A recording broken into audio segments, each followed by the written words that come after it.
Okay, broadcast is live.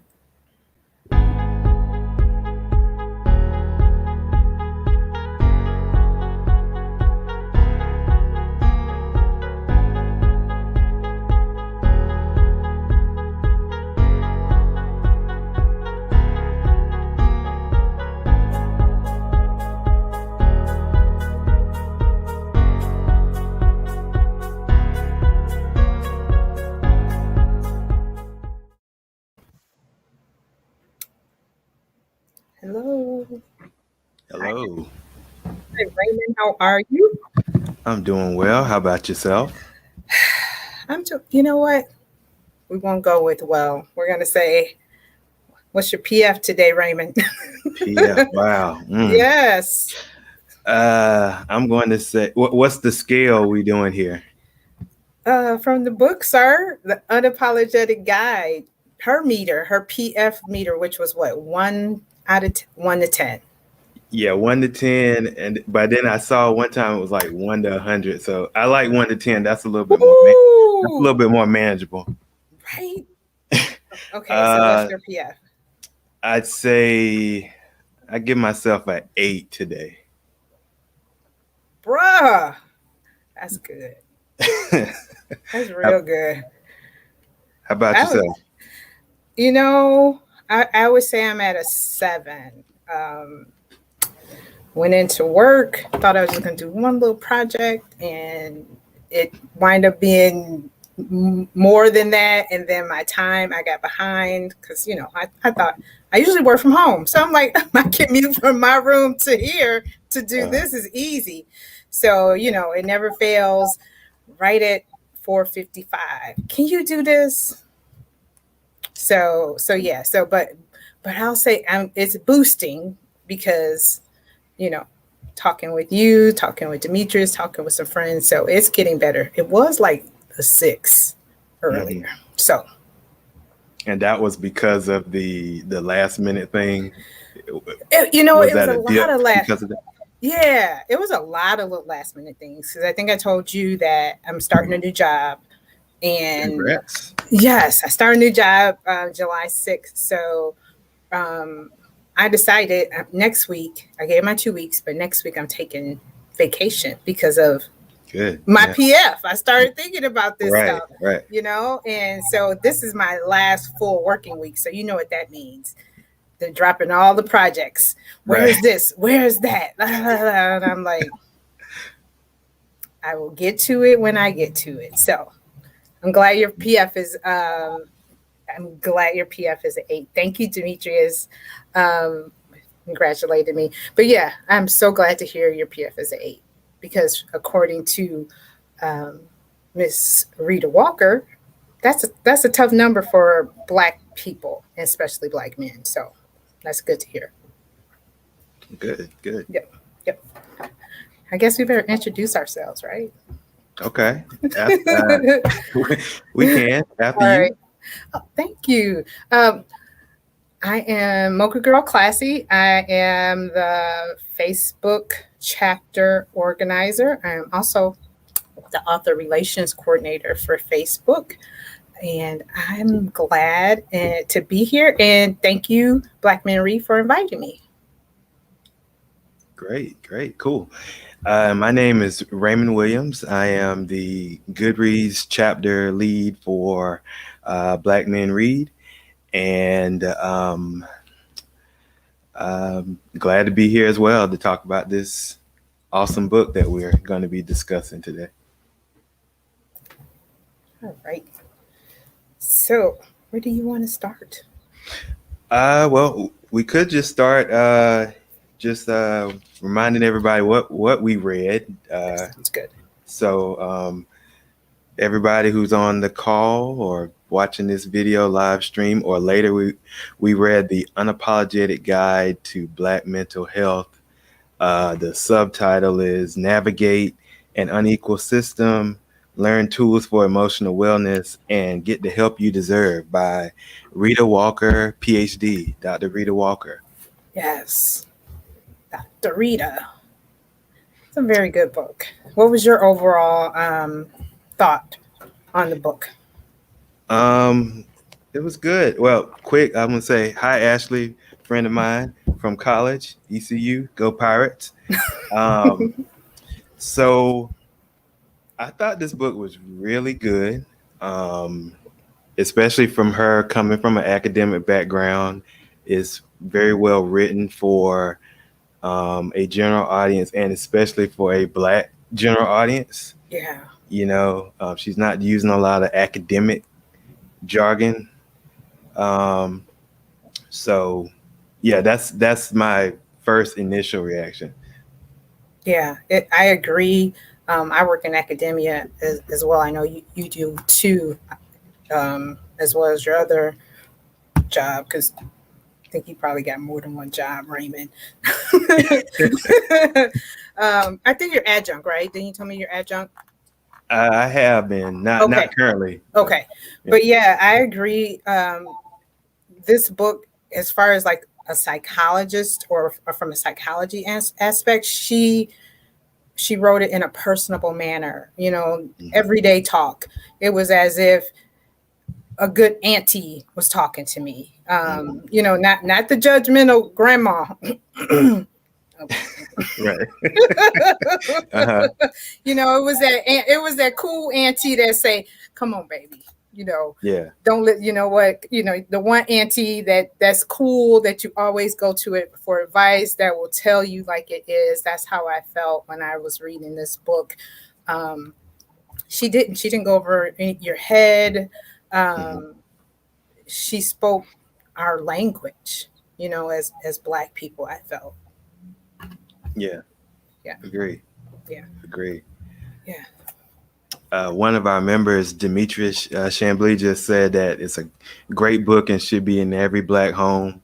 I think we both agree about yeah, that, right? yeah, Yeah. yeah. I think I mentioned um, in one of my reviews as I was going along in the book. I really wish, and Demetrius, you could probably chime in. I don't know how old your kids are, but I really wish I had this book when I was raising my kids. I have three adult children, but I really wish that I had this in my toolkit when I was raising my kids, because she had so many jewels to live by when raising Black kids.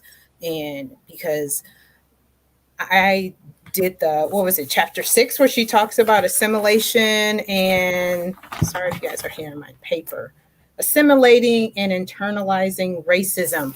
When you Mhm. had to, oh, Mhm. when you kind of go for the best school in the neighborhood because you want your children to have the best education, and when they get there, they're the one of many, like 5 out of 400 students are Black, Right. and you think, because they're going to get an education.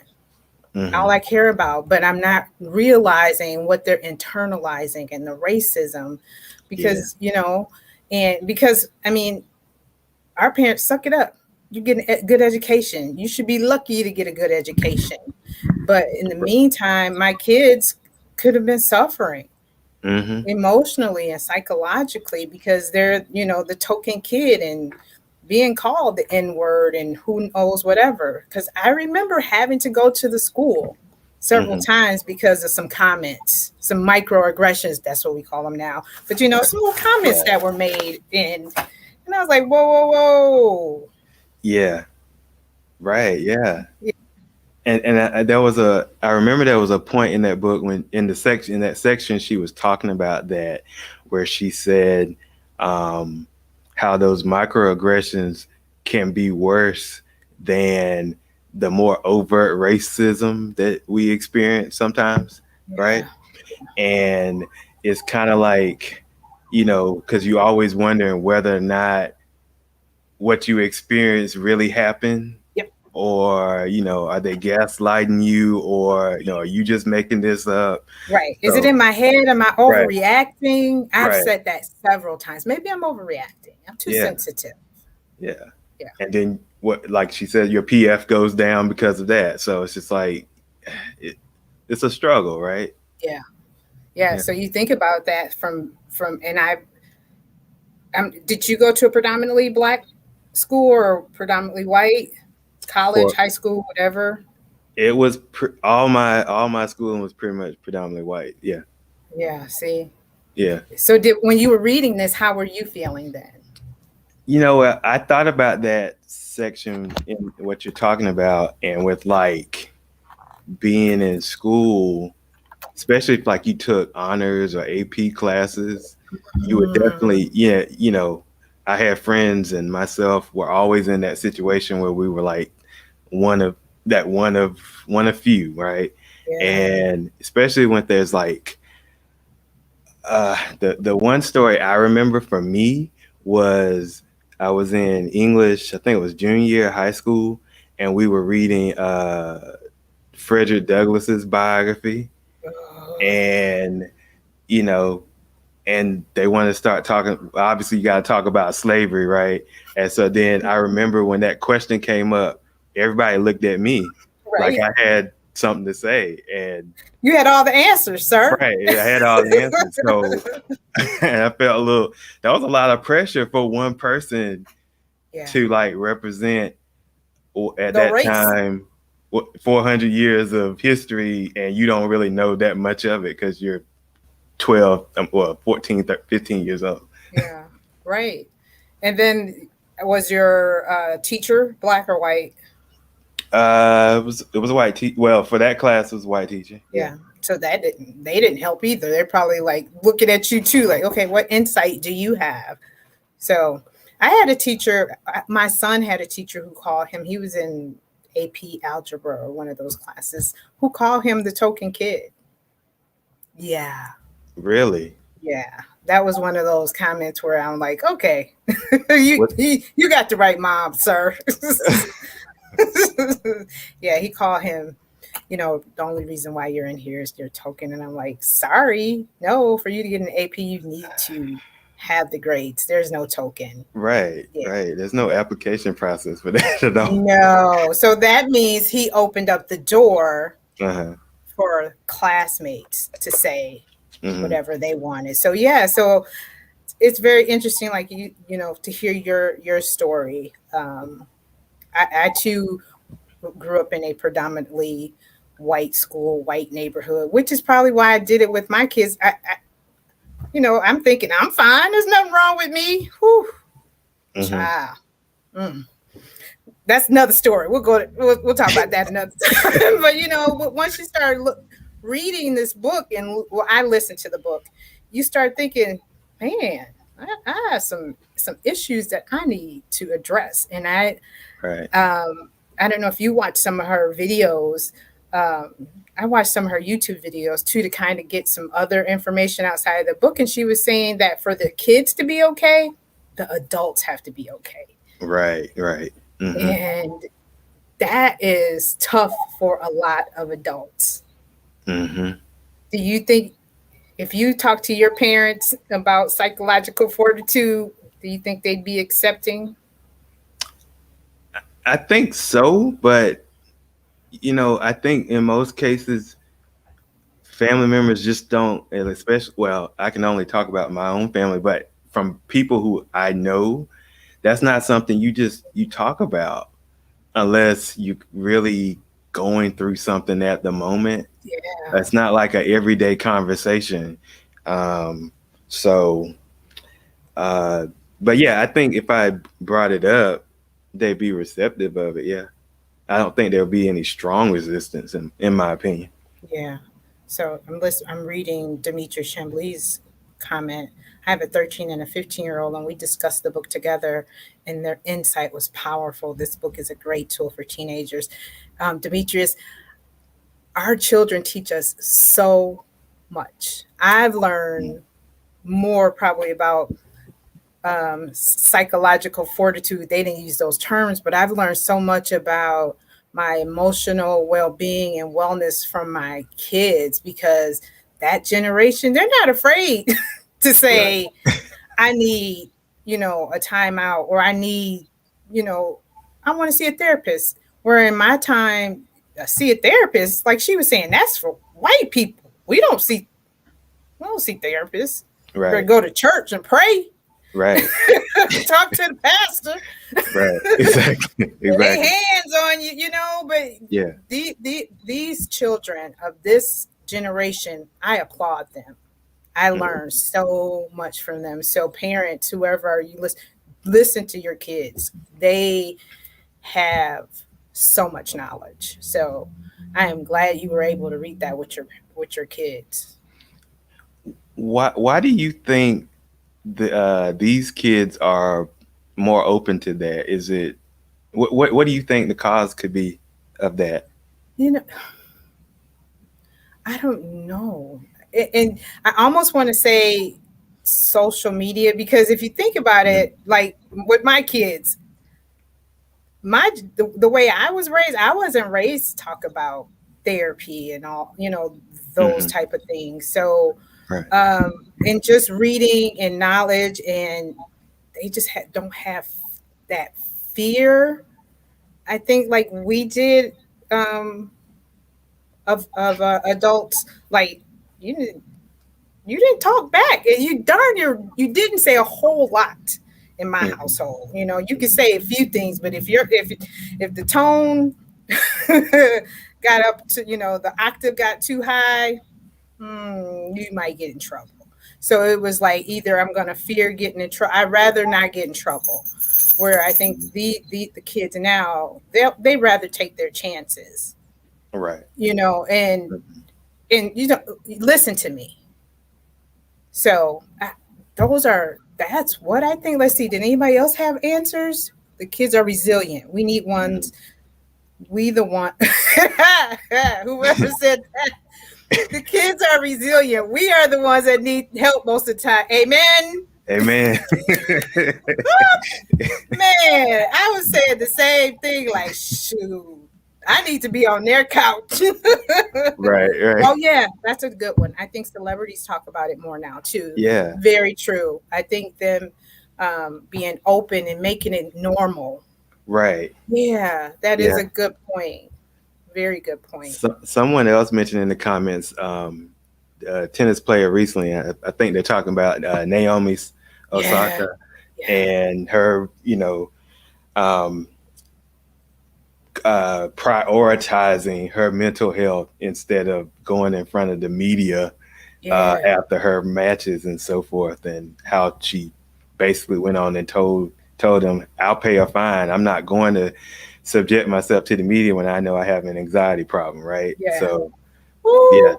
I can imagine my mama. You gonna pay how much? How much money you gonna lose? Right, right. Girl, you better get your butt out in front of those That's a lot of people. money. You gotta but fake it till but you not make it. right. But we gotta realize, yeah, it is in the music now. And Demetri said, remove that. Ooh, we ain't even gonna go there. Who you talking to? I know you ain't talking to me, right, Demetrius? I know you're not Right. talking to me. But yeah, like not everybody is an extrovert. And I remember being forced to like talk to adults and do the, go on there and talk to your auntie or your uncle. And it's I don't want to. And I think this book has taught us that we need to respect children, others. I need to like kind of recognize when, if I'm, because I joke around a lot with you when we have our meetings, Raymond, but I do try and watch. And it's like, okay, maybe have I joked too much? Because you got to recognize if you cross the line with somebody, because somebody may not be able to take what Right. you're given. And here, this young girl, she has a fear of talking in front of people, and an introvert. And just because she's talented, or the one comment, that's what you make the big bucks for. No. And she said, okay, I'll just pay it. Lots of singers have Mhm. said they've had social issues, so meet and greet in big crowds crush them. I'm Mhm. not sure who that is. I found that out with authors. Um, Mhm. yeah, went to a few book events, and we just think because we love them, Right. oh, I'm so happy to meet you. And they're probably like, ooh, Standoffish. yeah, Yeah. like what you want in this book, keep it Right. moving. But we're Right. just right. Sign it to who? Okay, next. Sign it to who? Next. But because they're Right. bigger, big personalities, but their They're outlet still is, people. yeah, and their outlet is writing, not meeting you. Some Mhm. ball players like said they stayed high. Ooh, good. Who was the one football player that smoked a lot of marijuana? And then I think he was caught like in a park. I think he had that issue too. Because somebody, hey, baby girl, there's my baby. I'm sorry, guys. Jada Green. Hey. She's like, oh God, Mom. I agree. Okay, I'm gonna read my baby's comments. Okay, I'll Go let ahead. you read. Okay. I agree. I'm an introvert and hate being forced to talk and social when I don't want to be. However, I'm extroverted at work daily. It's such a situational thing. Also, hi, Mom. Yeah, you know why too, Jay? You're a that's it, Ricky Williams. Thank you, whoever. You are a functional introvert. You know how to turn it on at work. Right. And can we cuss, Demetrius? And you know your shit. I'm gonna cuss. He waited too long to tell me if I can cuss or not. We're not on public radio. And when you know your stuff, you're not afraid to speak up when you know your stuff, but you're not going to just volunteer to just talk. Right. Yeah. The singers. Okay, yeah. Thank you. I don't know how to pronounce her name, but yes, yeah. Ricky Williams. He was a very shy young man, and he struggled with being in front of people and talking. And I think like before some football game, they found him in the park smoking weed, and a white person thought he was suspicious.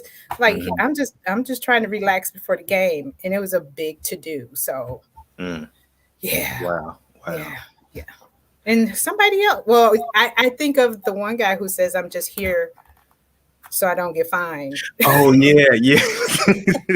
I can't remember who that is, but yeah, I know you're talking about. Yeah. So when you hear those things now, those are the type of things I was thinking about while reading this book. Like, those athletes, that's probably why they do that. But they're big on the field because that's what they do. Right. Football is their game. So they're in the zone. So, yeah. So, I mean, outside of beast mode, Marshawn, thank you guys. That's good. Thank you. Yeah, but when they're in their work environment, like I was saying with Jada, when you're in your work environment, you're amongst your people and that's what you do. But for you to force me to talk to people that I don't know. Right. Yeah. So I've stopped saying people are standoffish or like authors and things that I meet, because they may not be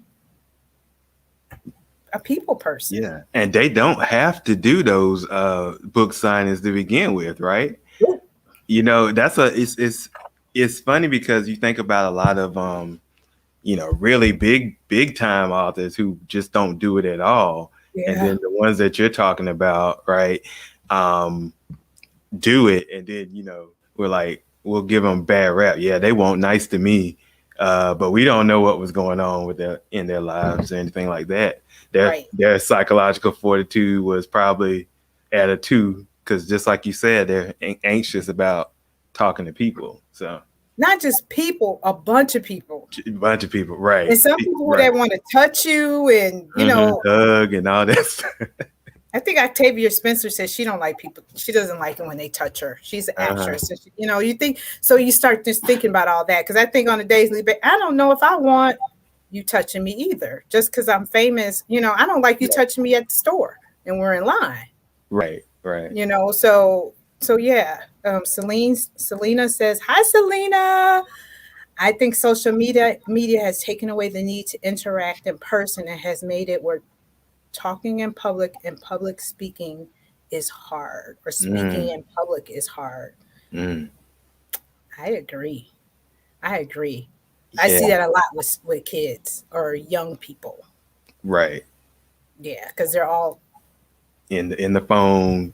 They can control. It's in a control environment to say what you want to say and however you want to say it. And then once you actually have to do an interaction, that's kind of, the walls come down, so to speak. Yeah. Right. Wow. I think I remember Kevin Love, but I didn't know about Paul George. And see, those are the type of people that will say, that's why you get paid the big bucks. Suck it up. Right. Yeah. And then you wonder why they drink. or they Right. use all those other vices. I think Demetrius did a live on that where he was, saying how when you find yourself going to use your vices or turning to them more, you really need to check your PF. And I think someone else mentioned that that's why people, get high so they can relax before they have to talk in front of the media. Because if you say something wrong, you're going to be on the not the newsreel. Somebody else gonna help me out. When you say something wrong, you're gonna get canceled. Yeah, you're gonna be canceled, or like you're gonna be the thing that they just keep showing over and over. Viral clip. Yeah. Something like that. Yes. Is that it? Yes. Oh, okay. So Demetrius said, "Oh, the low-key suicide." Okay, you want to talk about that? At first I struggled with what she meant. Did you get? I got it after watching a YouTube video. Did you meme? Yeah. Did you get what she was saying? Yeah. How I looked at it was she was saying that in a sense, people kind of give up on life because of a variety of different things, right? If they have some chronic illness, they don't take care of themselves when they know they should. And so in a way, it's kind of a situation where the quality of life suffers. And in a sense, they are killing themselves slowly. Okay. Right. Or in the drug, I think there was a mention about drug use, alcohol use, and there's some issue that they don't want to address, and they're drinking or they're using illicit drugs to not address that issue, and then that's also hurting them mentally and physically at the same time. So it's like not self-medicating. Yeah, self-medicating, yeah. Because because the one grandpa or somebody was having the neighborhood kids buy him hamburgers and things from the store, and he had diabetes. Yeah. Okay, I do remember that. On purpose, not taking your meds, not getting checked out. Okay, yeah, because I think she did do the culmination of you have diabetes. The doctor says you have diabetes, and they said you need to work out, eat right, do all this and that, and then they're just like, I can't live my life, but I'm gonna live my life. Right. Self-destruction. Yeah. On that section, one of my favorite quotes was she mentioned, I think there was a section in that book, in that chapter, where she talked about different sayings we tend to say as Black people. And one of them was, high blood pressure just runs in my family. Right. Or I got sugar. Or they got I got the sugar. Right. Oh gosh, look at this comment. Oh, I know someone steady getting fingers and toes cut off and still won't change. Ooh. That's tough. That's tough. That is suicide. That is yeah. And she responds to that comment and to the high blood pressure comment by saying, it is your responsibility to take care of it. Or to take care of your body, right? Right. And I remember when I read that part, the first thing that popped in my head was, don't let your genetics or your health predisposition turn into excuses, right? I know that's kind of, it might be a little tough to hear, but man, but you're right though. Yeah. It's not a big deal. Ashley said, yeah. Or I'm gonna let God handle it. Yep. Yeah. You're right. Instead of just saying it runs in I had a friend who had high cholesterol and she was a smoker. And one of the things was to stop smoking. And she was like, but it runs in my family. So I can do whatever, take these drugs where I'm still going to have high cholesterol and I'm going to smoke. And if I'm going to die, I'm going to die doing what I like doing. Right. Yeah. A bad high blood pressure not in the family. A bad diet is. Oh, dang! That one might hurt more than yours. Right? Whoever that is went hard, man. Oh man, they don't hold no punches. And it's interesting. Something just popped in my head when I read that comment. is there was some article I read some years back, and this kind of ties into this. She didn't talk about this as much, but she talked about, you know, uh, channeling or going back to your African roots, right, or your cultural identity. Yeah. Uh, there was some article I read about like I said, several years ago, where they were showing the types of food that we eat as Black Americans and the types of food that our cousins in West Africa eat currently. And they were making the connection of the health outcomes and how much healthier our West African cousins are compared to us. And they don't have any of the issues of the high blood pressure and you know, Beaties, various, yeah, sugar. right, all of that. Mm-hmm. And so she, like I said, she didn't mention that the food part. Well, maybe she did, but I don't. She did. I don't think she mentioned the African food or No, anything like that. no. I think she just talked about the spiritual side, Right. of how we brought our spirituality. Well, and not just from the African side, but the church. The church plays a. So we're not going to talk about how the church plays a part in us not getting help or not. Okay, we're gonna get to that. Hey! It's just been 30 What a minutes. We're gonna get to segue. it. What a segue. What a segue. But yeah, if we do want to talk about our culture, she did mention the spiritual side that as Black people, we are spiritual beings, and we did bring a lot of our spirituality from our ancestors when they were brought over as slaves. They brought that spirituality here. But in the book, she mentioned, let me see, can I pin his post? She talked about church and having faith and reading scriptures and how that can be a way to deal with your psychological fortitude. I think she said there's like an internal way and an external. And she used scripture, going to church, being around fellowshipping. But I know we had an outside conversation about the church and how church plays a part in us not getting help. Right. I'll let you. Do you want to chime in there? I mean, I think the biggest thing is that we have a stigma. Hi, Catherine. We have a stigma in the Black community about talking about mental health, addressing it, and I don't think the church is just doing the same thing. It's not necessarily they're not the cause of it, right? They're just doing, since it's a people institution just as much as any other institution, right? They're just continuing the things that we do and just not talk about it and pretend it's not there or try to address it in a different way when we can address it using the church and other means, right? Right. Yeah, because I think she mentioned that some pastors will say, Black people don't commit suicide. That's Right. that's a white person thing, or don't go see a therapist. Talk to your pastor.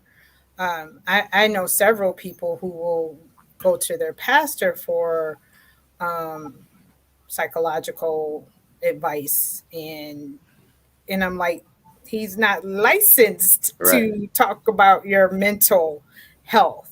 And not to say prayer is a great thing, but when it comes to your mental health, or if you feel like you're suicidal, your pastor, he can kind of talk to you. I think she even mentioned there's like, is it ABC?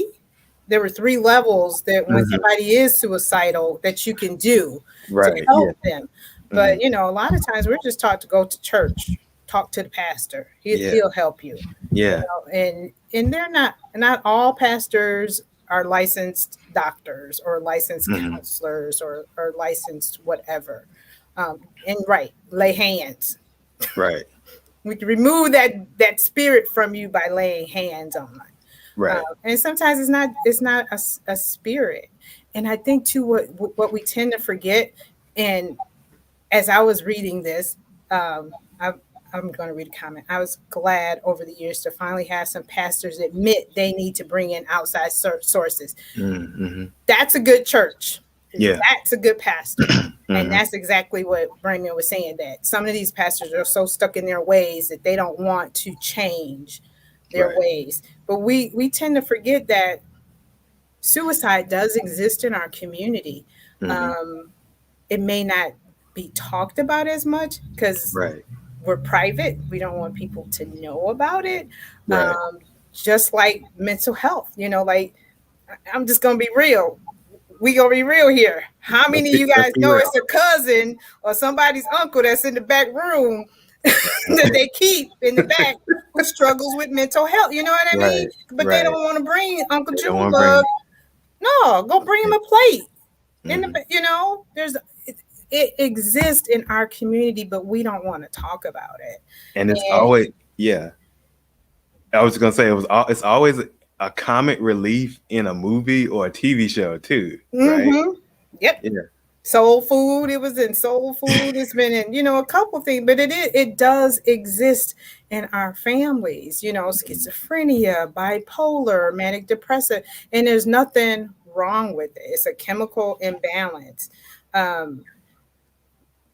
I think about some of the older women in our family who they were like, yeah, she just went crazy. Mm-hmm. It was more than just crazy. She might have had a hormonal imbalance. She might have been going through menopause. She just, Right. and she just lost it. Or But suffered.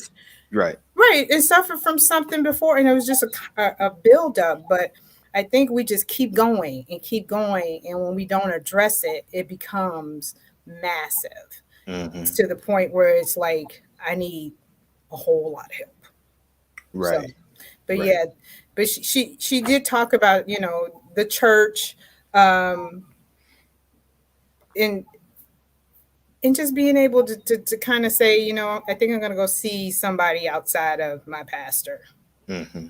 Yeah, and not Right. be afraid to say I'm going to see my pastor. Mm-hmm. Yeah. The secrecy and resistance to seeking help for lost causes in our family is stopping us from Wow. Very true.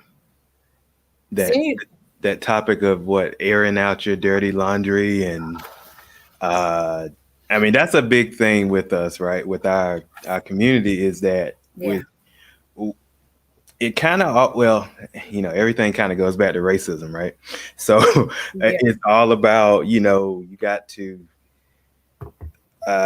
keep it together. If you're suffering through something, keep it in the family or take it to the church potentially. Sometimes you don't want to take it to the church because it might get out, right? I was gonna say they got loose lips too. Exactly. Wow.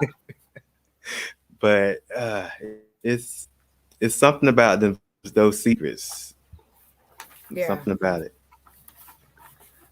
Anybody else have questions about the book, or how many people read the book? Yeah. Who read the book? I know, because this is Black Men Read June book of the month. Yeah, Black Man Reads book of the month this month, June. Okay. Yeah. Oh, what happens in this house? Oh, girl. Yeah, that's true. Yeah, my mom said that a lot. Don't tell my business. Right. Yes. But yeah, this was, I read it and will use it as a resource in my class. Which class? What class would you use this one in? I'm going to ask whoever said I read it and will use it as a resource in my class. What class would you use this in outside of psychology, sociology, maybe? What other class do you think this would be a good book in? Maybe a general health class, Ooh, very good. Yeah, I'm a psychology professor. All right. Cool. Yeah, this is a really good book, and I like to how somebody said how she used terms easy for the lay person. Mhm. But I also liked how she said she addressed her students who were, doing their Mhm. clinicals on, how to deal with the stressors of Black people versus white people. And I think that was a thing too, that even though we consider this a white person's condition, suicide and mental health, it's not. We, I won't say we deal with it, but well, you might help me out with the phrasing of this, but the way it, or maybe my psychology professor can help me, the way it manifests in us is Mhm. different, you know, Right, right. Yeah. because of Yeah. the systemic racism. Is Mhm. that my professor? But as I tell my students, it's like in all parts of life. Everything around us is psychology. Family, friends, coworkers, media. Wow. That's Hmm. deep. Yeah, but as Black people, our mental issues are different. With the microaggressions. Um, I fear. my Right. my boys live in different states, and I still fear. But when they were here, them going out late and coming home, or riding, because their friends are white people riding through these little small white towns at night. Mhm. My thing, you can't do what Chad does. You can't just Mhm. ride up and down the street at 10:30, 9 o'clock in Morris. No. Right. Yeah. Right. Yeah, I thought that was really good when she mentioned that, because I think that the biggest thing she talked about was that the symptoms we show, if we suffer from mental health issues, like you said, is different from a average white person, where they might have more suicidal thoughts than a Black person. We might show more depression related symptoms and less suicidal symptoms, versus Yeah. a typical white person might show more suicidal symptoms than depression symptoms. Right. I'm paraphrasing, so that might not exactly be right, but it was something like that. Yes. I Yeah. am going to. Sorry about that, guys. My dogs are barking. They're just agreeing with us. Is that, That's all is that that it? is. Oh gosh. Maybe they're trying to tell us that dogs have mental health problems as well, right? That big one of mine does. Bo has some mental health issues. Timber is getting there. I think he's becoming senile. That's my little one. So, so I'm sorry, guys. I should have hit mute. Oh, you're on mute now. Okay. So while we're waiting, if y'all have any questions for us during this discussion, please put them in the chat, and we'll try to address them and so forth. But thank y'all for being here. Um, let's see. There's some other stuff I wanted to bring up. So for you, Classy, and for anybody in general, and myself, what's an action item that you think you're going to do now, since I don't know if you had planned to talk about this, but is there an action item you think you might start doing as a result of reading this book? Um, I have. I really have been paying more attention to my PF, my Hmm. psychological fortitude. Yeah. I don't know if we really even. I try to define that in case people didn't read what psychological fortitude was. Mhm. Yeah. Okay, I found a description from someone on another website, because I listened to the book, so I don't have it to tag, but somebody called it, it's a play on like sunscreen SPF. It's a way of measuring how much you protect yourself, or how you protect yourself psychologically, and how you feel from exposure from harsh BS of systemic racism and anti-blackness. It's like a Mm. measure of a person's mental, emotional willpower. It's also a way of performing an emotional inventory. Hmm. Yeah, So, that's pretty good. I like Oh, somebody said they made an appointment to speak with a specialist and look into anxiety. That is that. Wow, that's awesome. good. Very good. I have been paying more attention um, to where my PF is and saying no. Hmm. I think she mentioned that, maybe you only, instead of spending time with that aunt for 2 hours, maybe you should only spend 30 minutes, or, Right. instead of talking to somebody on the phone, maybe choose to text them, because you can kind of, cut it short. I'm done. Right. I don't have to, so I've been paying more attention to, to that. Like, I know if I'm at a 5 or 6, I need to slow down, or lie down, or Hmm. take a break, which I Hmm. said I'm taking a break next week, because I want to get my mind ready for my new job instead of Right. just working, working, working, and taking breaks. So, Right. how about you? For me, I think so. One of the big ones was, and this was like later in the book about, calling in black. You remember that section? you I know, went back and watched that video. I did too. That was a I good did too. video. Yeah. Ah, But for those who don't know, they were and y'all probably have heard about it. I actually had never heard about that video until she mentioned it in the book.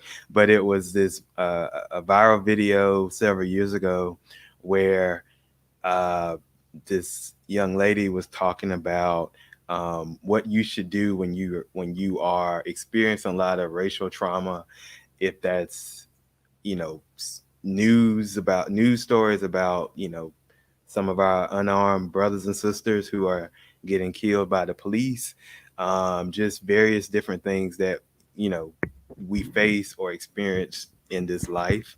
yeah. Sometimes that takes a toll, or not sometimes, it always takes a toll on us.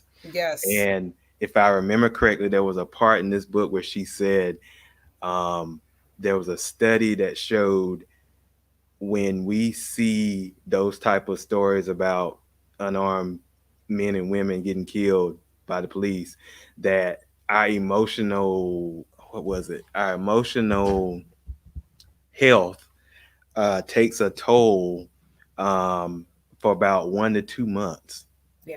I was just like, wow. I And, I can attest to that. When, mhm, from George Floyd to Ahmaud, all that, I couldn't take it anymore. And mhm. it seemed like every time I had to, like, I got off Twitter.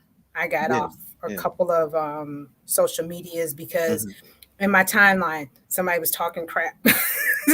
Right. And I had to get off Facebook, because I was like, if my white friend says one more comment that's, showing her racist side, I'm going to lose it. And Right. we will no longer be friends. And it was hard. It was just Mhm. too much. And you don't realize it, because you're just like, I'm just watching it. I'm just Right. watching it, but it becomes a part of you. So, and Mhm. the YouTube video was Evelyn from the internet. If Right. anybody wants to watch that video of calling in black. Yeah. It's funny but true. Definitely, Yeah. definitely look into that, consider it. Well, Um, and can I kind of piggyback off of, your comment with that? And sure. now that a lot of us are like returning to work, Mm, and we're returning to work because of the pandemic, but during the pandemic, black people suffered a lot emotionally. yes. You Yeah. know, I mean, we went through turmoil. So Hmm. us returning to work is going to take some strong fortitude. Our emotional health needs to be addressed. Um, have you gone back to the office? No, I'm still working from home. Okay. Has anybody in our chat gone back to the office? And, because, it's, we're going to have those tough conversations, or everybody's going to be like walking on eggshells, because now they're not sure how to talk to Right. me, Hmm. because when we left, it was okay. But then 2 months later, Hmm. all hell broke loose, the pandemic and deaths of many black Right. men more. Exactly. it's always happened, but more. So that's something that I've heard a lot of people are talking about, like they're not sure if they're ready to go back. Right. Yeah. Yeah. Oh, Yeah. essential workers. Yeah. And I don't know if you mentioned this the other day or if it was whoever it was, but someone mentioned this recently where they said um, about us going back. Like some people would like to stay home because they don't want to experience those microaggressions again. Hmm. And I was Right. like, wow, I hadn't thought about that. Yeah. Right. Yeah. Because we get used to it. And then all of a Yeah. sudden you're like, you know what? I don't have to. Right. I really don't have to. Yeah. I would rather do something else than deal with them, making little slide remarks and, like she mentioned natural hair. Hmm. And I wear my hair natural. Hmm. And I think one time my daughter and I got our hair straightened and went to work and, ooh, your hair. Oh, I like your hair straight. Ooh, it looks so much nicer. Why? Because I don't feel I'm not like offending you, or I don't look too black with my hair straight. Do I make you feel more comfortable? Yeah. You weren't I was, scaring them anymore. yeah, I was like, let me go ahead and put some water on this hair. Let me let it draw up again. But yeah, they do, and make those little. Oh, how did you get your hair like that? Just growing out of my head. I do not question when you wear, the bleach blonde or whatever. And I had to make a comment that I can't help that I could do so many different things with my hair. I had a white man tell me that you seem to wear a different hairstyle every day. I said, your wife can too if you want. He left that office so quick. Wow. And I was like, maybe I shouldn't have said that, but he was getting on my damn nerve. See, you knocked his psychological fortitude down. Leave my hair alone. You are not that concerned. I was like, your wife, she could get different hair too. She could do something different with that hair. Shit. Oh, sorry, I cussed again. Oh gosh. I was like, leave me alone. Just because she wear her hair straight every day, that's not my fault. Right. Shoot. Oh. And and like you said, you're not sure if he's being funny. Oh, I'm sorry, Demetrius. Demetrius said, I'm gonna get y'all. No F-bombs. I don't think I did one. I think No, you haven't done that. Yeah, I just asked. See, look, I got somebody over here taking. You did that. I was like, see, Raymond taking account over here. Only said 2 S words. That's all. But yeah, and like you said, you get used to them making those little snide remarks, and then all of a sudden it's like, wait a minute, I'm tired of him talking about my hair or my outfit or So, any other comments people have? I'm trying to think what else. Oh, Wakanda. I have something. Oh, what was that? No, I want to hear your. I just saw the Wakanda. How she said how much Wakanda played in our mental health. Seeing all those beautiful Black people. Yeah. So since you brought that up, how many times did you see Black Panther? You know what? I only watched it twice. I really should have watched it more than once, but I only watched it twice. I should. Yeah, I did. I know I watched it twice. I feel like I may have watched it a third time, but I can't remember. But I can tell you, I watched it twice in the theaters, which I have never done before. Oh. I went the first time I saw it in 2D, and then the second time I heard it was so people would tell me you need to watch it in 3D. And I never went to, I don't do 3D movies that much because that was kind of, it makes you dizzy. But I had to go see that movie in 3D. So I went and I was just like, yeah, this is worth it. Yeah. So, I should have watched it twice in the theater, but I can't do, paid for it twice. Yeah, it just left me mesmerized. I should have watched it again. But it was just, our little Wakanda Forever, Yeah. and it Yeah. it was it was, quoting lines Right. and just. I think the second time I was just watching things I missed, Mm-hmm. like the Right. scenery, like Uh-huh. when at the waterfall and seeing all the different tribes and, Yeah. different things like that. Because when you're watching it the first time, you're just like, ooh. And then the Mm-hmm. second time, you're like, okay, let me look at all its glory. I've never missed any time. Okay, so Demetrius has a question. I never missed any time from work. Not sure how that affected me. I feel good. PF level never changed. I believe it went up. I have heard that before, Mm. Demetrius. I have heard. I think another Mocha girl mentioned that because I said one of my questions was, "What did you learn about yourself during the pandemic, personally and professionally?" I Mm-hmm. asked the Mocha girls something like every Friday, and one of the girls said that she kind of likes working at work, not at home, but she Mm-hmm. says she really likes working at work now because there's less people. Right. Right. Yeah. She's like, so all those other people that want to stay at home. Uh-huh. I'll be in the office. I think that was Paige. She was like, they can stay at home. I like being in the office. So that's good, Demetrius, that your fortitude went up. That's awesome. Yeah. Yeah. Definitely. Yeah. Okay, so what was you going to mention before I? Were you still? Did you have anything more you want to say about Wakanda and the No, I other one? just saw it on the list and just read it out loud. But yeah, there Okay. was some great lines. Okay. Yeah. So, I picked something that I know both you and I liked in this book, and I saw you posted this on Goodreads when you were reading this book.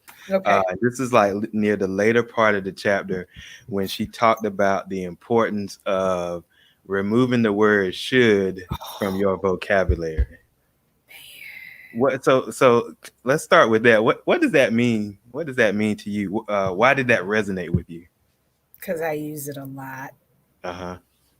And I didn't realize that the negative connotation, I guess I want to say, or the Hmm. canceling. Um,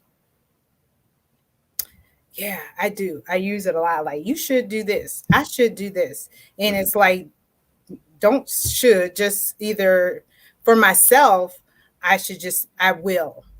Hmm. Or I will, I will, I'll make time. But she was saying when you address other people, it would be helpful, It would be helpful, right? because I was telling my husband, you should do this. You should do. And he looks at me like, you ain't my, Uh-huh. you ain't my mama. But right, the should is, Right. yeah, it is. I, Yeah. I do need to change that and maybe be more positive with Hmm. because with the should, it's kind of like I'm gonna put it on the back burner. I might do it. I should. Right. I should do it. So it's like I should. Oh, There's some urgency I just to said it, but not so much, right? be Yeah. selective with. Somebody said the power of words. You Right. casting a curse on yourself, like you almost saying you're not gonna do it. Yep.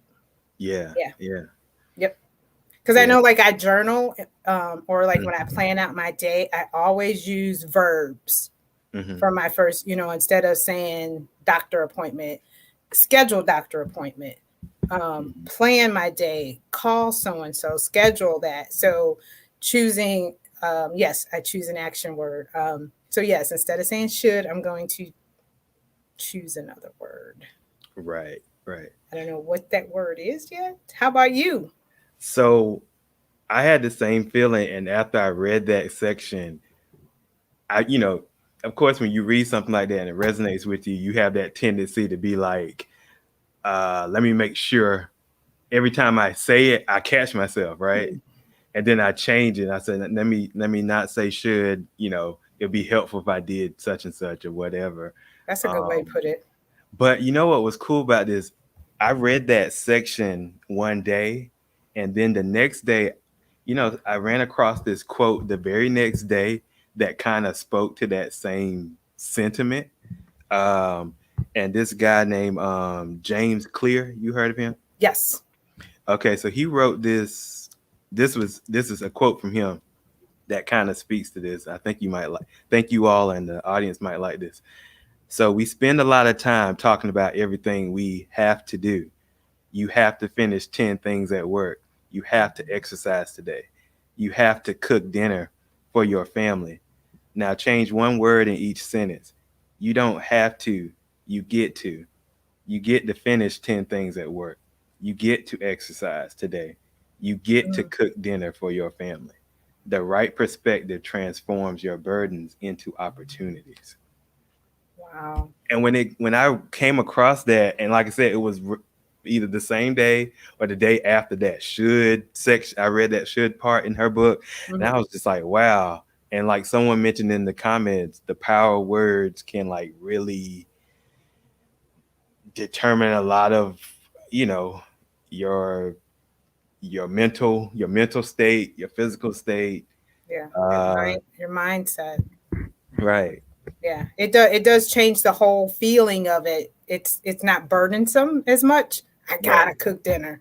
Oh, I get Yeah. to cook dinner tonight. I It get to kind of, do it. yeah, it changes your whole mindset of how you choose to do different things. So Yeah. yeah. Hmm. And the one way I've been trying to change my thinking of that, and you will I know you appreciate this and you'll like this, but the anytime I try to write a book review, I was like, yeah, I have to write this book. I get to write this book review today. And you know what? Then it doesn't put as much pressure on you, right? Right, right. It sounds like the way you just switched it, the terminology. It Uh-huh. sounds like it took some pressure off. I It get did- to. I yeah, don't have to. yeah. I get to Exactly. do this. Exactly. Yeah. Ah, words have energy. Ooh, you are so right. Thoughts are things. Yes, whoever that is, That's good. vibrations That's and deep. frequency. That's deep. Yes, they do. Yeah, Yeah.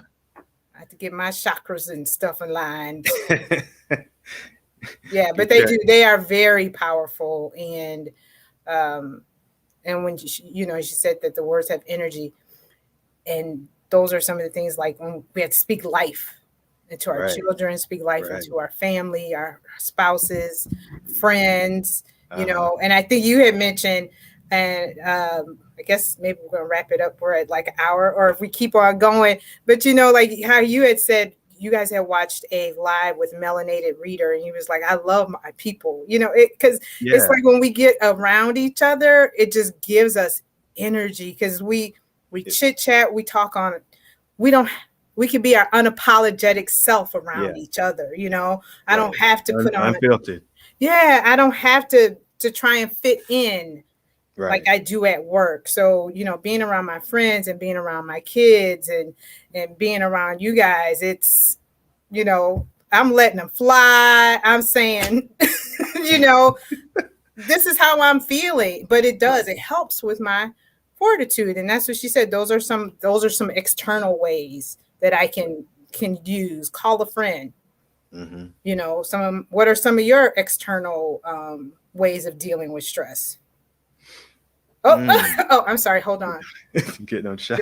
Dimitri said, He calling me out. yeah, he said those reviews, Black Men Read needs those, sir. So you need to get to those reviews. I'm getting to those reviews. Amen. Amen. Ah. Oh, you know what? I don't miss putting that mask on at work. Ooh, Mm. man. And he's not talking about that mask you got to wear to go into the stores.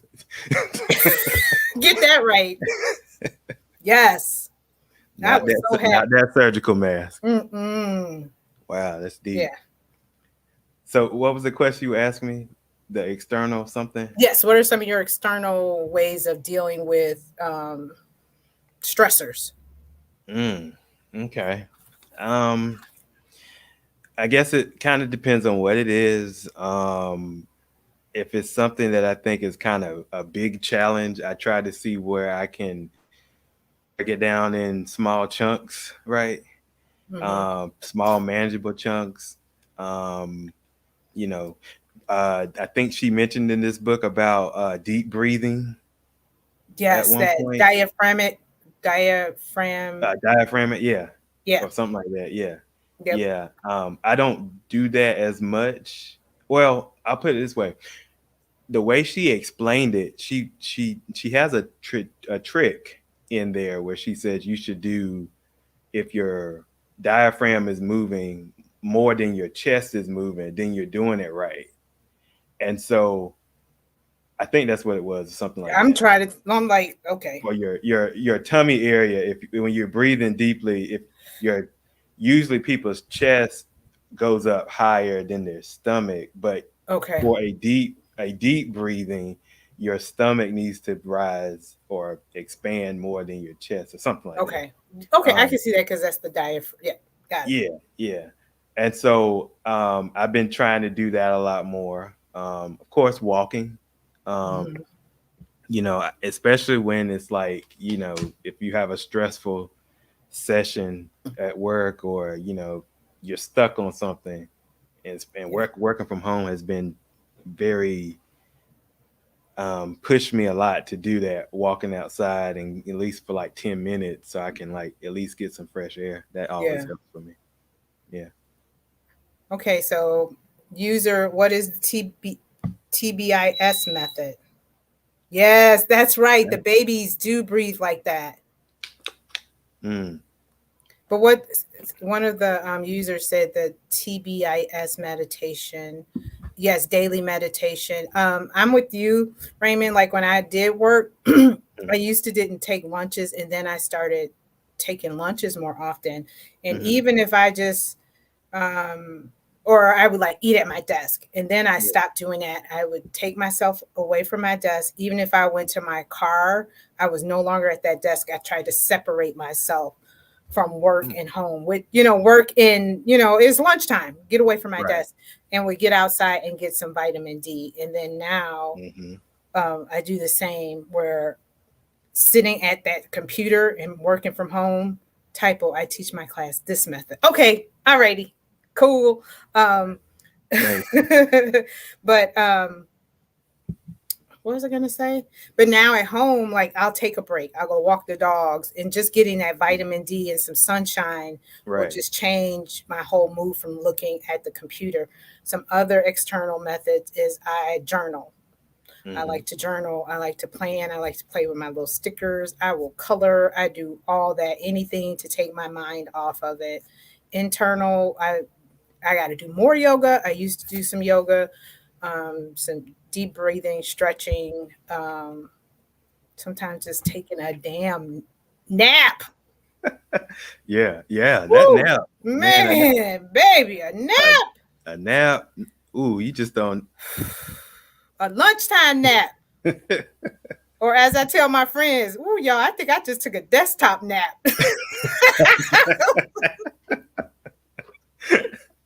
I fell asleep at my computer. Woo, The gosh. laptop might needed that nap too. Woke That's up not. with a bunch of Z's across the screen. Yeah. Naps are the devil. Oh boy, you live long enough, Mr. Demetrius. You will see. You will love a nap. Yeah. All you Woo! need, and here's the thing: all you need to do, at least, I've read this one where if you can do a 20-minute nap, you can. That's enough. Yeah, because You then you're know. not getting to that deep that REM sleep. So that's all you Yeah. need. Oh wait, Yeah. somebody just did a quote. One of my favorite quotes from the book is "The cavalry is not coming." Ooh, I remember that one. I love that. That Yeah. quote. The cavalry is not coming to help you. You are the cavalry. It's time to get your own self in gear. Amen. I do Yeah. remember that one. That's good. Oh yes, lunchtime nap in the car at work can be dangerous. Yeah, I had to set my timer for Mm-hmm. those. I Whoever said that, I do that. Like I go in the car, Mm-hmm. set my timer, and I get a blanket and cover my face in case somebody is looking at me Uh-huh. while I'm sleeping, or I wake up and I'm looking at somebody else. Because if you scare me, I might get fired because we're gonna fight, and I might. Right. Oh, I love the Calm app. The Calm app is wonderful. I've used that once, but I don't use it that often anymore. I Yeah, need because to. I think LeBron is does some stuff. Who Oh, else? really? Diddy, I think, did one. Yeah, they got some celebrities doing it, but yeah, and they've expanded. Mm-hmm. Um, it used to just be music. Now it's some stories are being read Yeah, I heard about and like different. bedtime stories or something. Yeah, and there's Yeah, another one. Is it Headspace? I think is another one. maybe So I don't know. yeah, I used to eat on the clock and then nap at lunch. Ooh, girl, who's that? Oh, I love you. You smart. You are smart. You are kind. And you are You are important. intelligent. Woo, child. Whoever that is, I'm giving you a round of applause. That's what I'm talking about. That's funny. Yeah. Guided meditation. Yeah. Headspace. Yeah. I think I might have to do that.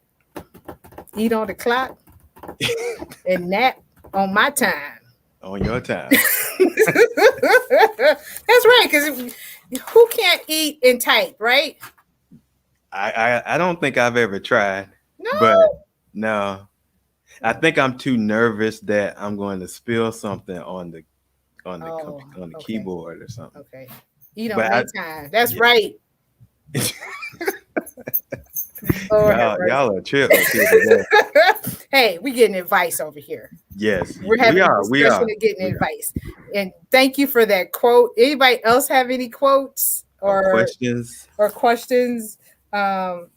We did mention, external ways of dealing with stressors, internal. I'm gonna mention one that I do. It's a little different. So I keep this little journal. It's a little moleskin notebook. It's called. It's called the concept is a commonplace book. You familiar with that? Say it again. A commonplace book. No. I've been doing this for about like 4 years, and what I do is, the idea is that you write down any type of piece of wisdom that you come across, and you just write it down, like quotes and stuff like that. Mm-hmm. Either you read or heard someone say, or heard on a podcast, sermon, whatever, something like that, and you can just keep that. And so I've been doing it for like 4 years, and so my little daily thing that I do is every time I write one down, I put the date. And so today is June 24th, right? I'll go back and see if I wrote something on June 24th, 4 years ago, 3 years ago, something like that. And see, it's sort of a bedtime method that I do. I like that. Yeah. Because I do find myself, like, if I really, really like something, I will write it down. But then I've turned a few pages in and I haven't wrote the date. So it's almost like your little timeline. You know how Facebook says 3 years ago, you wrote this. Right. Like somebody said, like, time up on Facebook. Exactly. That is a good idea. I think you did mention that in one of your tweets that you like to collect quotes, kind of. Yeah. I'm not quoting you, but yeah, that is a good idea. That's a very good idea. And then I just remember one more thing for all the people who read this book: claiming your truths and change and make change possible. When she was saying how Auntie, come on now, what's her name? Reclaiming My Time. Aunt Maxine. Aunt Maxine, yeah. Maxine Waters. Yeah, and reclaiming your truth and your time. That was, and I love that she ended the book on that, because that was like a culmination of everything that she just talked about throughout the book. Chapter 1, the crisis, pain, poor diet, anxiety, depression, all those things. And then at the end, it's like, reclaim it. Everything that I just talked about, I need you to figure out what you need to reclaim. Because not everything is going to correlate to everybody, but there is something in there that's going to touch you. But whatever you do, you have to reclaim it. And that's what this book was very insightful for me. And I'm so glad that when you guys chose this book, um, I was like, oh, I'll read that book. Because I think I like accidentally joined your group or something. I think I hit the button and I was like, oh God, I didn't mean to. Because, we don't let men in our group. And I was like, I'm sorry. I was trying to do something else and clicked join. And so I sent somebody a note and you're like, no, don't worry about it. And when you guys picked this book, I'm like, okay, I could do this. And this is such a great book. Yeah. And reclaiming our time and your space, your mental space, all that is so important, and to not let anybody else be in control of it.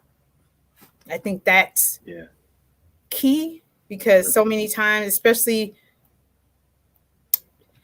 like I know there's times where I'll let other people use up more of my time because I'm so giving. Yeah, right. Can you do this? Can you do that? Can you do that? And I'll sure. And then it's like Energizer Bunny has no energy. Right. And like you're not going anymore. Right? And like she was saying, for the kids to be happy, the adults have to be happy. And now I'm beginning to see that I got to take care of myself because nobody else is going to do it. Right. Exactly. Yeah. Exactly. And I have less years in front of me than I do behind me. So I got to start taking care of myself. Exactly. Yeah. Demetrius Chambly just put up another quote. Be careful about how you hide yourself from people who care. Your hiding could set up a life or death situation whereby you are in need and there is no one left to help. Yeah. That's what, Demetrius, that is a fear of mine for a family member. I will not put them on blast, but they are always, I'm fine. And then my fear is they're going to be in that damn house and you don't answer the phone, or you don't want to talk to people because you don't want to. And we've have become accustomed to you not calling, or you not, and you could be in that house and we don't know because we're like, oh, we'll hear from them in 5 to 10 days. And something has happened. Right. So yeah, that is, I saw that and I thought of that. That's sad. Yeah. Well, I want to say one more thing before you that part you mentioned about reclaiming things. And there was a part in one of the chapters where she talked about, I think it was the cultural identity chapter, and she mentioned about let's see, I took some notes. Let me make sure I got my thinking. She was talking about reading books that cover the truth about Black people, our people. And so, when I read that, I thought about us in our book club, our respective book clubs, and how, Mocha Girls Read and Black Men Read do a phenomenal job of this, right? Of finding these books and so forth and discussing them. And then there was another section where she mentioned that these clubs, she even mentioned book clubs are a form of reclaiming your mind. And I was just like, yeah, that's it right there. It is. Yeah. Right. Because you get with like-minded people, and sometimes you learn, well, a lot of times you learn things from them, hearing their different points of view. Like just hearing different things from you, Demetrius, people on social media, all that. Because some things you might have thought a totally different way. Like I didn't get the low-key suicide. I kind of, but it wasn't like jiving with me. And then, you explained it. I'm like, okay, I get it. I understand it. But I always say in book club, this is why I like book club. Because it's not cookie cutter. Right. Exactly. This book can be understood and dissected so many different ways, and somebody can get a totally different, give a different aspect because it related to them in a different way, totally different than and how it relates to you. Because this book right here, she kind of wrote this from a female perspective, but from a Black woman mother, Christian mother, but we were able to pull so many nuggets. Here you guys are a male group who picked this book. So book clubs are freaking awesome. And it's going to be great when we have the Black Men Read chapter. The club has this discussion on Sunday, because I mean, I was thinking about it a couple of days ago. Like, have we ever? I can't think of a time where I've ever been in a conversation with a group of Black men talking about mental health. Oh, so that's gonna be good. Yeah. Right, because you know what? For men to talk about emotions and mental health is like showing a sign of weakness. Yeah. From the old school, you don't talk about that. Yeah. It's way past time. Okay, it's time for us to go. Somebody told us we taking up too much time. Or maybe he was saying it's way past time that we haven't had. Oh, did you talk about the book? Oh, I thought we were in trouble. I think that's what he's talking about. I was like, we've been talking way too much, Raymond. We gotta go. I'm like, Demetrius is like, chop chop. Yeah, see, he said for men to talk about mental health. First I thought he was gonna take us on the stage, like click. He's gonna pull that cane out, pull it. Sandman. Oh gosh. But yeah, like I said, that's this is going to be a very interesting conversation for Black men to have and hopefully talk about vulnerability, showing emotions, and the idea that, being emotional is not weak. You're not less of a man when you're a little vulnerable, right? Nope. So it's natural. I think we talked about that. Jesus was emotional. Mm-hmm. Yeah. Jesus wept, right? We had that conversation. Yes, he did. He wept. There was a lot of wailing from the men in the Bible. They had lots of emotions, but we don't want to discuss those things. So read the book of Psalms, and David, and he suffered every emotion in the book. Yeah. We know David had a mental health problem. Yeah. So yeah. Right. It wasn't called that, but it is. When you really delve into that, he had some emotional.